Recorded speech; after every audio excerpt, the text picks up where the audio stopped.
মায়ের জন্মদিন কেটে গেল কালকে। গরমের ভাব প্রায় পড়ে গেছে, কারণ ফাল্গুন মাস পড়ে গেল, সেই জন্য।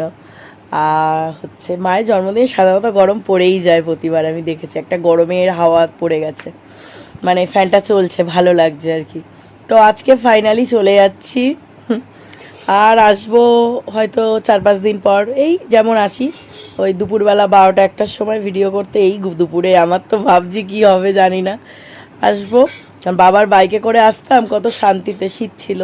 এই গরমে অবস্থা খারাপ হয়ে যাবে, মানে আসলে আমার তো খুব হাই পাওয়ার, চোখে পাওয়ার, সেই জন্য না আমার রোদে বেরোলে খুব নাক থেকে sinus pain, sinus plus migraine দুটোই আছে আমার, এটা একটা সমস্যা। যাই হোক, সমস্যা নেই।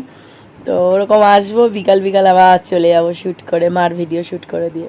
ওই সপ্তাহে 2-3 দিন তো আসতেই হয় আমার, এবার এই জন্য, কারণ ভাই যেহেতু অফিস থাকে। তো আমার শ্বশুর শাশুড়ি মা কালকে রাতে এসেছেন, অনেক রাত্রেই। তো ডিরেক্ট শ্বশুর বাড়িই গেছে, মানে ওই বাড়িতেই গেছেন। আর হচ্ছে আমার বর কালকে অফিস থেকে এখানে এসেছিল, আসার কথা ছিল যেহেতু মায়ের জন্মদিন ছিল। তো এসে থেকেছে, আজ সকাল সকাল অফিস চলে গেছে, ওখান থেকে চলে যাবে।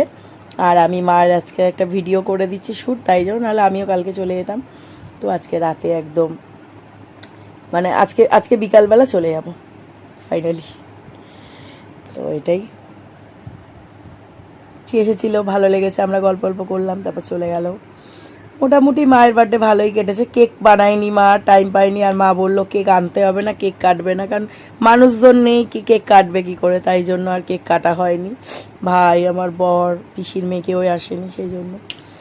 এই আর কি। তো ভালোই মোটামুটি একদিন কাটালাম, গল্প করলাম, একটা রিল্যাক্স করলাম আমি, সেরকম কাজবাজ কিছুই ছিল না অনেকটা দিন।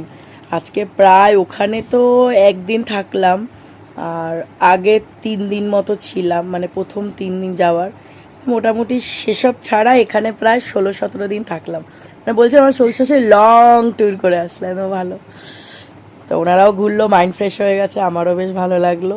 এবার সবাই যে যার কাজে ফিরে যাবে, আর কোনো ফেস্টিভ্যালও নেই, মোটামুটি শেষ সব। এবার শুধু গরম আর গরম, শীতকালও শেষ, ঘোরাঘুরিও শেষ, সব শেষ। যাই, এবার উঠবো আস্তে ধীরে, একটু পরে লাঞ্চ করব। লাঞ্চ বলতে ওই কালকের একটু ফ্রাইড রাইস রয়ে গেছে, চিলি চিকেন শেষ হয়ে গেছে, কারণ যা ছিল মা তুলে দিয়েছে, আর পিসিকে দিয়ে জোর করে পিসামশাইয়ের জন্য আর পিসির মেয়ের জন্য পাঠিয়ে দিয়েছে।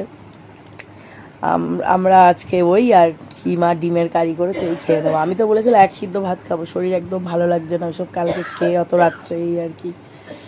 তো এটাই, মার কাশি আর কমছে না। ঠিক আছে, যাই একটু, আমার যেগুলো গোছানো আছে একটু গুছিয়ে নিই। তো গপু সোনারা যাবে না, মা আবদার করছে, এতদিন রয়েছে ওরা।